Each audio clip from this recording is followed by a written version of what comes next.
first here, the Metaverse will empower human beings, declares Qatar Airways.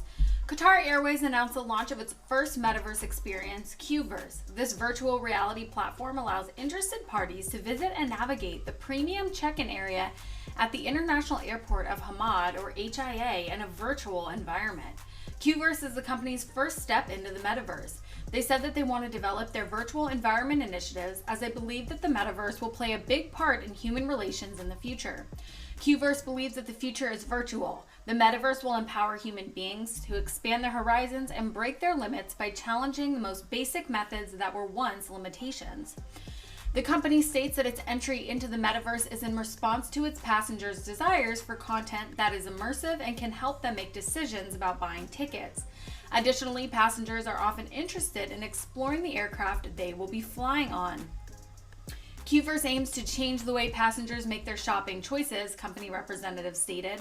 This would allow passengers to have more flexibility and variety when it comes to their shopping options.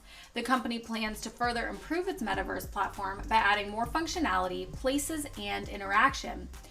It aims to make the experience sociable and accessible through the Oculus Quest VR platform.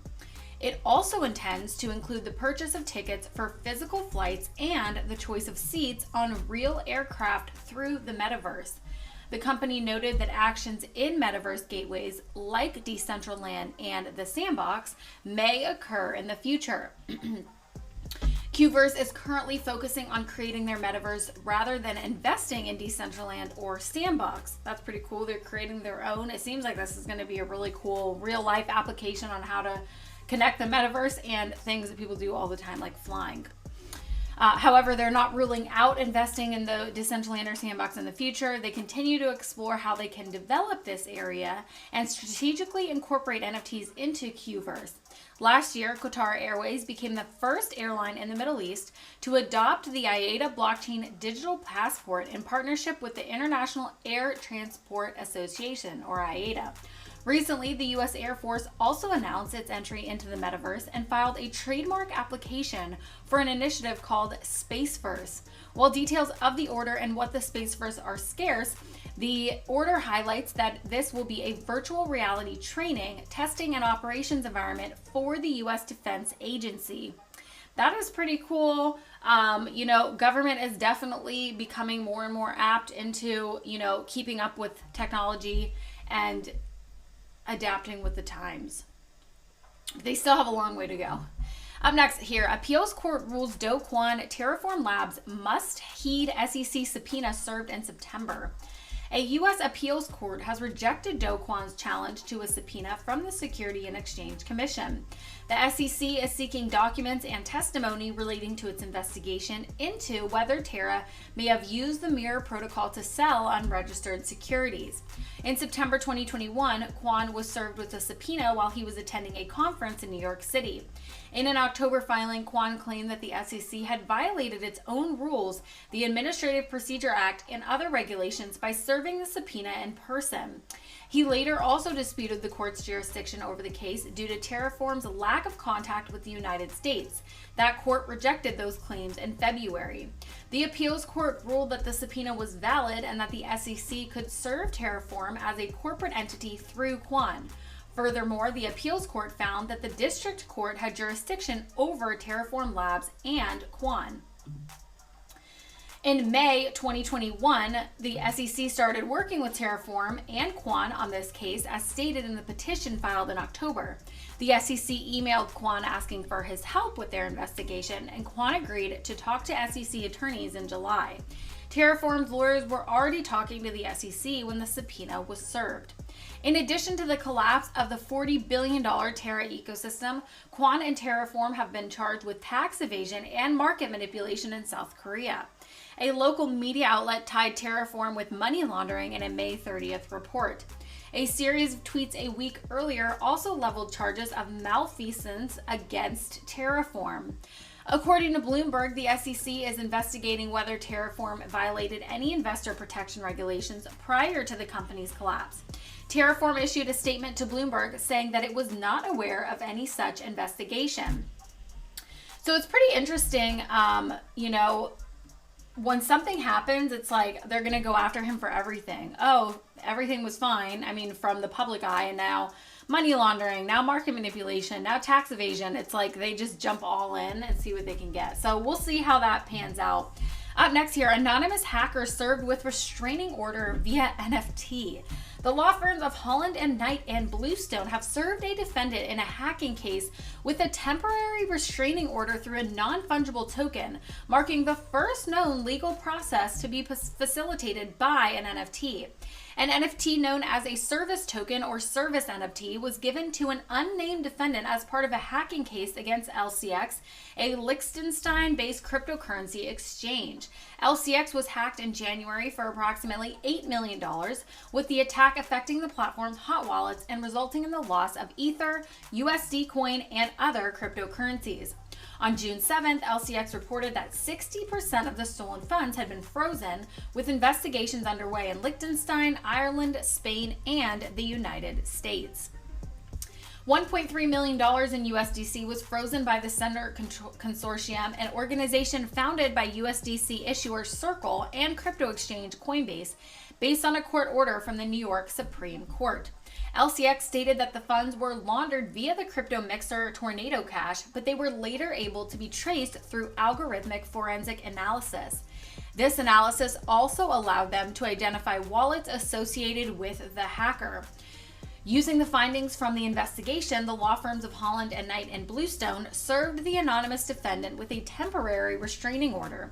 The order was approved by the New York Supreme Court and was served using an NFT, which is an innovative way to provide legitimacy and transparency to a market that some believe is ungovernable.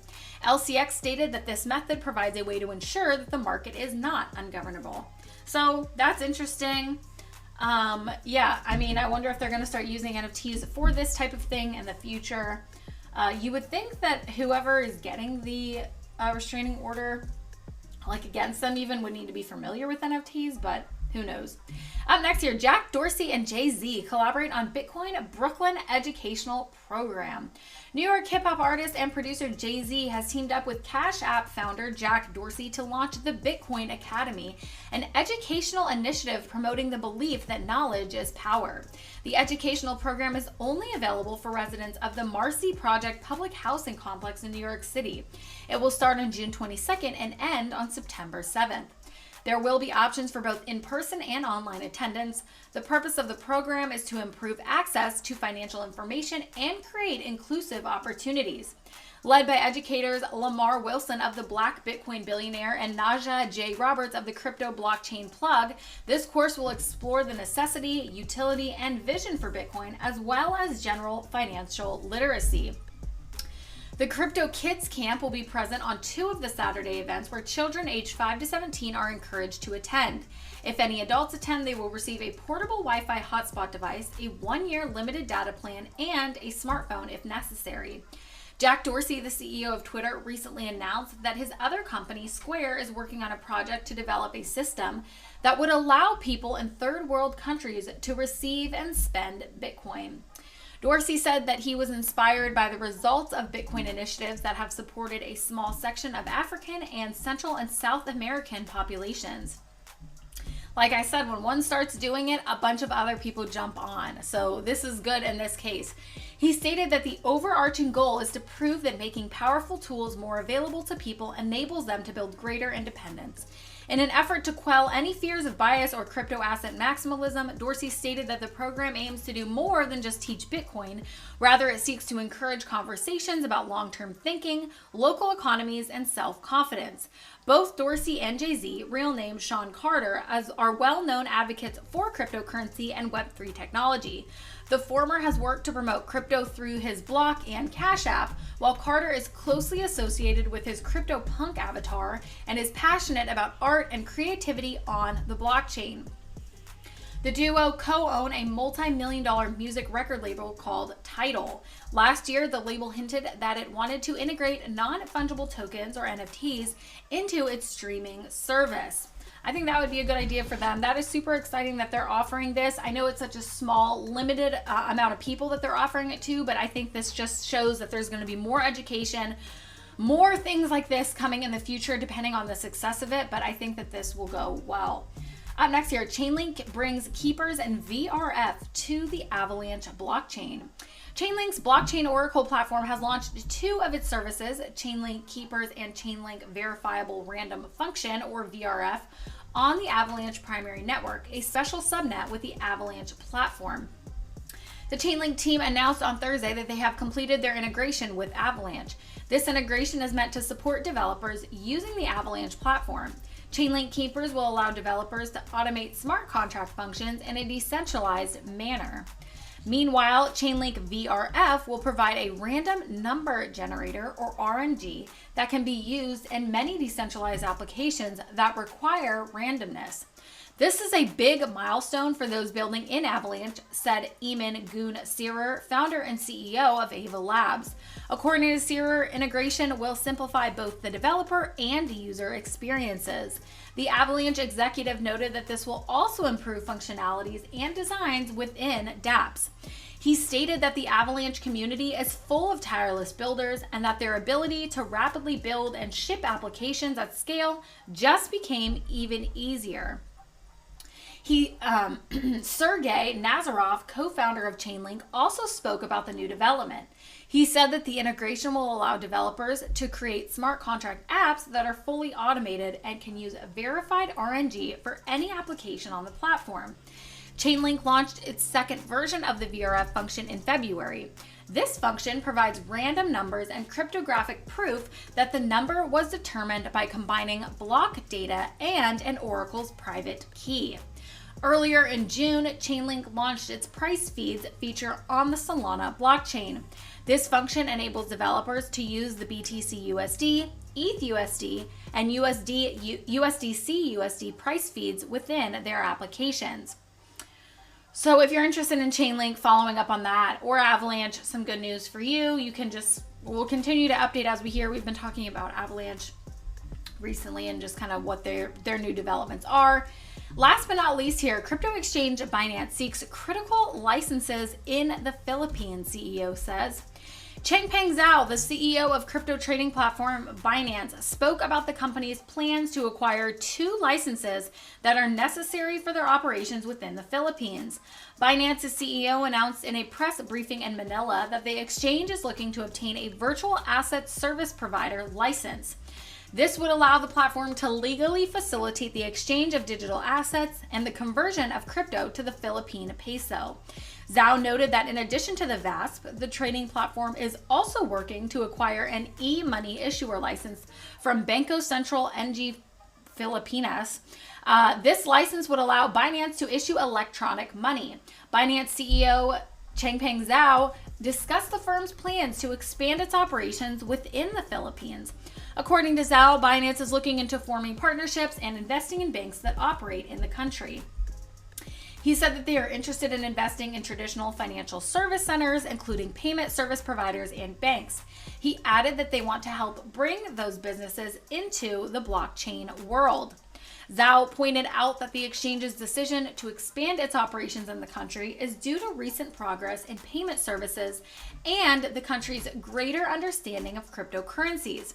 Zhao expressed his frustration with Reuters' recent report on the exchange, saying that the media outlet just reported rumors and didn't provide any supporting evidence. He urged the audience not to believe the rumors and assured them that the firm is not involved in any illicit activities. 2 days ago, the exchange published a blog post to address the allegations made by Reuters. In the post, the exchange refuted the claims made by the news platform, saying that the article was created to spread disinformation. So, of course, like anything, a lot of people follow the hype negatively. Oh, this is a scam, this is happening, whether or not it is. So make sure you always do your own research before you get into anything, invest in any coin.